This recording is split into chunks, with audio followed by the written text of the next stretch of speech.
हरियाणा में कोटक महिंद्रा बैंक में 160 करोड़ रुपए का घोटाला। एसीबी ने बैंक के रिलेशनशिप मैनेजर को किया गिरफ्तार। आज आरोपी की कोर्ट में पेशी। बैंक घोटाला मामले में हरियाणा सरकार सख्त। मुख्यमंत्री नायब सैनी ने दिए सख्त जांच के आदेश। बोले किसी भी आरोपी को बख्शा नहीं जाएगा।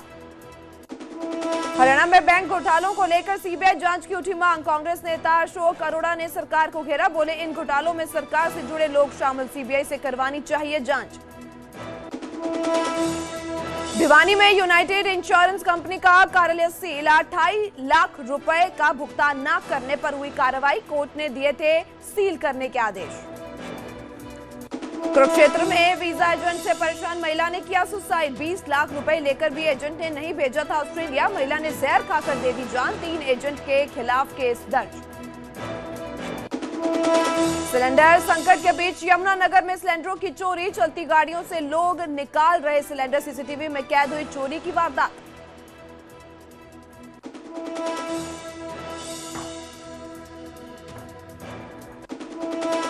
इस न्यूज हेडलाइंस के प्रायोजक पतंजलि गाय का घी, माँ का भरोसा, प्यार से परोसा।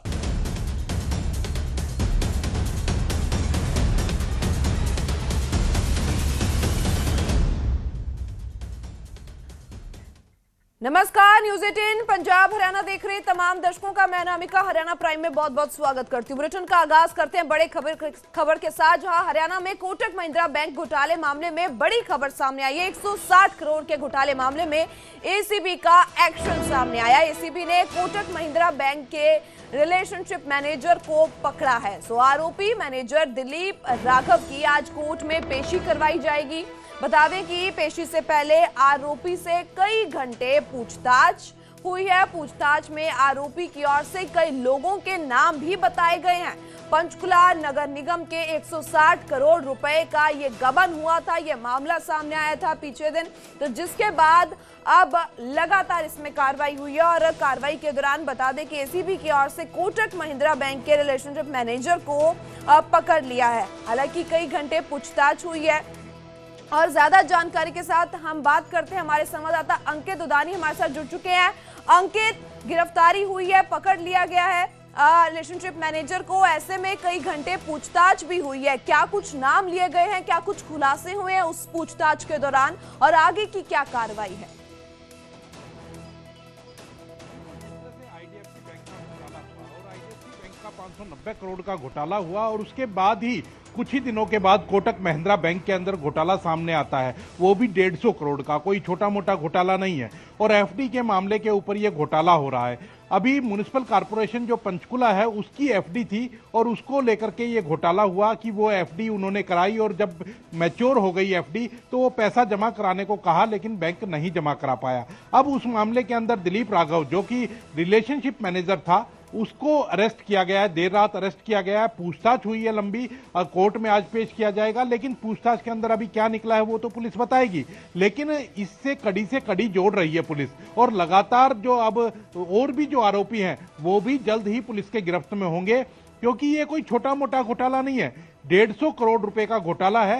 हालांकि बैंकों का नाम जो कुछ लोगों ने बदनाम किया है, बैंक का इसके अंदर क्या रोल है, बैंक के वरिष्ठ अधिकारियों का क्या रोल है। जिस तरह से आईएएस और आईपीएस के नाम आ रहा था कि उनकी कोई धर्मपत्नी है, उनके परिवार से है जो इसमें शामिल हो सकती हैं, तो ऐसा कौन है, वो सारी चीजें निकल करके सामने आनी चाहिए। तो अब एंटी करप्शन ब्यूरो इसकी जांच कर रहा है। मुख्यमंत्री ने भी साफ कहा था कि इसकी पूरी तरह से जांच चल रही है। जो भी दोषी पाया जाएगा, कोई कितना भी ऊंचा व्यक्ति ना हो, कि कितना भी बड़ा व्यक्ति हो, उसके खिलाफ एक्शन लिया जाएगा। और एंटी करप्शन ब्यूरो लगातार इसको लेकर के एक्शन कर रहा है। इसीलिए देर रात रिलेशनशिप मैनेजर को गिरफ्तार किया गया है और अभी और कुछ गिरफ्तारियां भी होनी बाकी हैं। तो अब इनकी निशानदेही पर किस किस की गिरफ्तारी होती है और कौन कौन शिकंजे में आता है वो अभी देखना होगा। जी बिल्कुल अंकित, जिस कदर आप जिक्र कर रहे हो कि काफी बड़ा ये मामला 160 करोड़ का रुपए गबन का ये पूरा मामला सामने आया। ऐसे में अंकित देखा जाए जो पूछताछ हुई है, जो नाम भी कई सामने लिए गए हैं इस मैनेजर की ओर से, और क्या नाम सामने आए हैं, क्या खुलासे किए गए हैं, और इसी के साथ पुलिस की ओर से जो ये गिरफ्तारी की गई है, एसीबी की ओर से माफ करना, जो ये गिरफ्तारी की गई है, किस आधार पे, किस निशानदेही पे ये जो पकड़ा गया है? बिल्कुल लगातार पुलिस ने ट्रैप लगा रखा है और जिस तरह से घोटाला निकल करके सामने आया, गबन निकल करके सामने आया, तब से ही और अभी से नहीं, आईडीएफसी में हम देखें कि आईडीएफसी के मामले की लगातार जांच चल रही है। हालांकि 590 करोड़ का जो घोटाला कहा जा रहा था, आईडीएफसी बैंक ने तुरंत हरियाणा सरकार के खातों में ये पैसे ट्रांसफर कर दिए, बैंक ने अपना पल्ला झाड़ लिया। लेकिन उसके बाद जब जांच हो रही है तो उस मामले में भी काफी लोग गिरफ्तार हो चुके हैं और ये कोई अलग अलग मामले नहीं है, दोनों इंटरकनेक्टेड हैं। वो चाहे आईडीएफसी बैंक का और कोटक महिंद्रा का दोनों की बात करें तो दोनों आपस में कनेक्टेड हैं। वही मैनेजर यहां पहले कोटक महिंद्रा में होते थे, फिर वो आईडीएफसी में आ गए, तो कहीं ना कहीं अभी जो गिरफ्तारियां शुरू हुई हैं वो लगातार होंगी और कई गिरफ्तारियां होंगी। कोई ऐसा नहीं है कि एक गिरफ्तारी हो गई है और इसके बाद अब खत्म हो जाएगी। तो लगातार उनकी जवाबदेही पर, उनकी निशानदेही पर, उनके नाम लेने पर कि और कौन कौन लोग इसके अंदर शामिल थे, वो सारे लोगों को अब गिरफ्त में ले रही है पुलिस। और जो आईडीएफसी बैंक के मुख्य आरोपी थे उनको पुलिस पकड़ चुकी है। उसके बाद भी कई जगह छापेमारी हो चुकी है कि कहां कहां वो पैसे ट्रांसफर किए गए थे, एक नंबर में ट्रांसफर करके 2 नंबर से वो पैसे लिए गए, कैश में वो पैसे लिए गए थे। तो इस तरह का जो ये पूरा गबन का मामला है, जो गड़बड़ी का मामला है, उसको अब एंटी करप्शन ब्यूरो देख रहा है और इस मामले को जल्द ही सोल्व करके दोषियों को जेल के अंदर डालने का काम करेगा। जी अंकित, ये कितना बड़ा नेटवर्क देखने को मिल रहा है, जिस कदर नाम भी लिए गए हैं कि क्या कह सकते हैं कि बहुत बड़ा पीछे इसका नेक्सस चल रहा है? बिल्कुल, इसमें कोई दो राय नहीं है, क्योंकि आईडीएफसी बैंक का सामने आया, एयू स्मॉल फाइनेंस बैंक का सामने आया, अब कोटक महिंद्रा बैंक का सामने आया है। तो क्या सवालिया निशान उठता है कि क्या ये जितने भी प्राइवेट बैंक हैं, क्या सब में ही इस तरह से खालमेल चलता है? ये एक बड़ा सवाल है, क्योंकि गवर्नमेंट की कई लाखों की, करोड़ों की एफडी जो है वो बैंकों में होती है। हालांकि बैंक जो है पहले सरकार को लोभ देते हैं कि वो ब्याज दर फालतू देंगे, वो इतने ही ब्याज दर पे वो पैसा आपका रखेंगे। तो कहीं ना कहीं उसी लोभ के कारण सरकारी बैंकों के बजाय प्राइवेट बैंकों में वो पैसा जमा कराना प्रेफर करते हैं, एफडी कराना प्रेफर करते हैं। और अब जिस तरह से घोटाले निकल करके सामने आए हैं, गड़बड़ियां निकल करके सामने आई हैं, तो साफ तौर पर हरियाणा सरकार की ओर से भी आदेश जारी कर दिए गए हैं कि सरकारी बैंकों में ही पैसा जमा होगा। अब जो प्राइवेट बैंकों में अगर किसी ने पैसा जमा कराना है तो उसके लिए स्पेसिफिक रीजन देना होगा। तो ये आदेश पहले ही जब आईडीएफसी बैंक का घोटाला हुआ था, गबन हुआ था, तो उस समय निकल करके सामने आया था और उस समय ही हरियाणा सरकार की ओर से आदेश जारी कर दिए गए थे और वही आदेश अभी लागू हैं। तो अब देखना होगा कि अभी तो 3 बैंकें निकल करके सामने आई हैं और प्राइवेट बैंक भी हैं, क्या उनके अंदर भी इस तरह का कोई गबन हुआ है? तो वो अब सारी चीजों में कार्रवाई कर रहे हैं और सारी चीजों को कार्रवाई करके एंटी करप्शन ब्यूरो भी इस पूरे मामले में जांच कर रही है और कहां से एक दूसरे के लिंक जुड़े हैं उनको खंगालने में लगी है। जी बिल्कुल अंकित, जिस कदर एक के बाद एक ये मामले सामने आए, प्राइवेट बैंकों के नाम ये देखने को मिल रहे हैं, बड़े गबन ये सामने आए हैं। एक तरफ विरोधी पक्ष की ओर से सीबीआई जांच की मांग भी उठाई जा रही है, तो इसकी और क्या रुख देखा जा सकता है आने वाले समय में?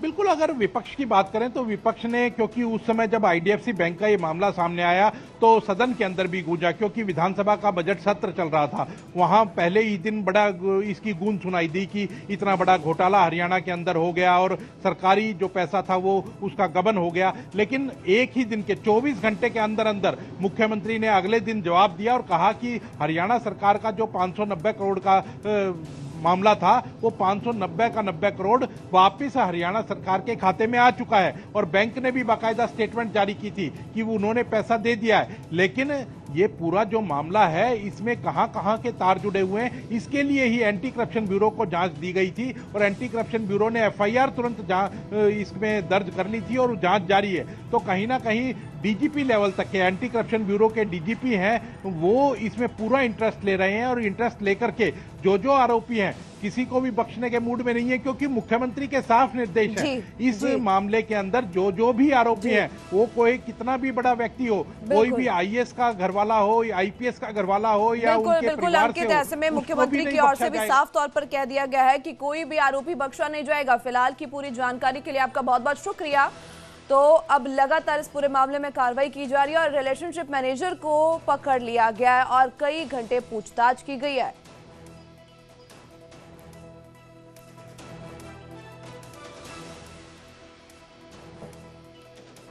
इसी के साथ 160 करोड़ के बैंक घोटाले मामले में सीएम की सख्ती भी नजर आई है। सीएम नायब सैनी की ओर से मामले की सख्त जांच के आदेश जारी कर दिए गए हैं। आरोपियों पर कार्रवाई के आदेश भी दिए गए हैं। जिस कदर ये पूरा मामला सामने आया है, 160 करोड़ के बैंक घोटाले मामले में मुख्यमंत्री नायब सैनी की ओर से साफ तौर पर अब ये आदेश जारी कर दिए गए कि किसी भी आरोपी को बख्शा नहीं जाएगा, चाहे वो किसी भी स्तर पर बैठा हो, किसी भी पदवी पर बैठा हो। सीएम नायब सैनी की ओर से इस मामले की सख्त जांच के आदेश दिए गए हैं।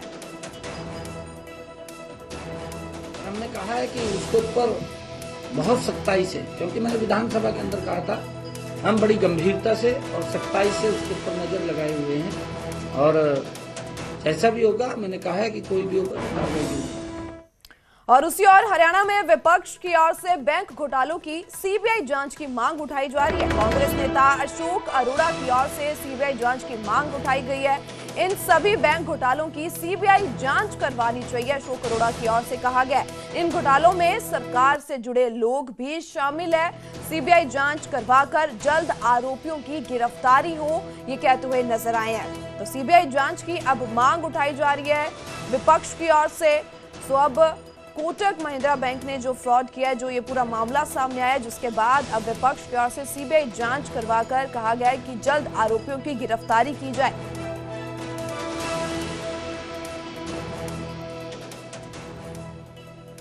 उस समय इससे पहले भी एक घोटाला हुआ था यस बैंक का। उस समय गाइडलाइन जारी की गई थी कि कोई भी सरकारी महकमे का पैसा प्राइवेट बैंकों में जमा नहीं कराया जाएगा। परंतु उसके बाद जिस प्रकार से आईडीएफसी में पैसा जमा कराया गया और अब पंचकुला नगर निगम का 160 करोड़ रुपया जमा कराया गया, कि इस प्रकार के घोटाले बगैर सरकार की सह पे नहीं हो सकते। इसमें कोई ना कोई सरकार से जुड़े लोग शामिल हैं। इन सब मामलों की सीबीआई की जांच होनी चाहिए और जो दोषी हैं उनके खिलाफ कड़ी कार्रवाई होनी चाहिए। पहले भी हुआ और मैं बताया कि पहले वाला भी नहीं होना चाहिए था, क्योंकि जब पहले ही एक सरकार की तरफ से गाइडलाइन जारी है कि कोई भी महकमा सरकारी प्राइवेट बैंकों में पैसा नहीं जमा कराया गया, तो क्यों कराया गया? जिन अधिकारियों ने मिलीभगत से कराया उनके खिलाफ कार्रवाई हो, और इसमें जो बड़े लोग शामिल हैं, क्योंकि बगैर सरकार की सह से नहीं हो सकता, इसकी सीबीआई की जांच हो ताकि सच्चाई। आगे बढ़ते और बात करते हैं चंडीगढ़ में हाई पावर परचेज कमेटी की मीटिंग लगातार जारी है। मुख्यमंत्री नायब सैनी की अध्यक्षता में यह बैठक हो रही है। बता दें कि कई विभागों में खरीद को लेकर इस बैठक के दौरान मंजूरी मिल सकती है। तो ये बैठक पिछले 1 घंटे से लगातार जारी है। चंडीगढ़ में हाई पावर परचेज कमेटी की मीटिंग जारी है। तो बता दें कि 10 बजे का समय जो तकरीबन रखा गया था जब ये मीटिंग शुरू हुई है, तो मुख्यमंत्री नायब सैनी की अध्यक्षता में ये बैठक हो रही है। कई विभागों में खरीद को मंजूरी मिल सकती है। चंडीगढ़ में हाई पावर परचेज कमेटी की मीटिंग मुख्यमंत्री नायब सैनी की अध्यक्षता में जारी है पिछले 1 घंटे से।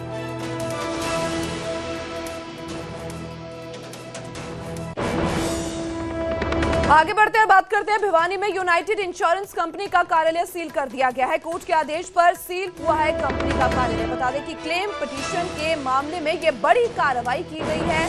कंपनी ने नहीं किया 28 लाख रुपए का भुगतान, जिसके बाद भिवानी में यूनाइटेड इंश्योरेंस कंपनी का कार्यालय सील कर दिया गया है 28 लाख रुपए का भुगतान न करने पर। तो इस क्लेम पिटीशन के मामले में यह बड़ी कार्रवाई की गई है यूनाइटेड इंश्योरेंस कंपनी पर, जिनका कार्यालय सील कर दिया गया है। कोर्ट के आदेशों पर, हुक्मों पर यह कार्रवाई की गई है। कंपनी का कार्यालय सील कर दिया गया है।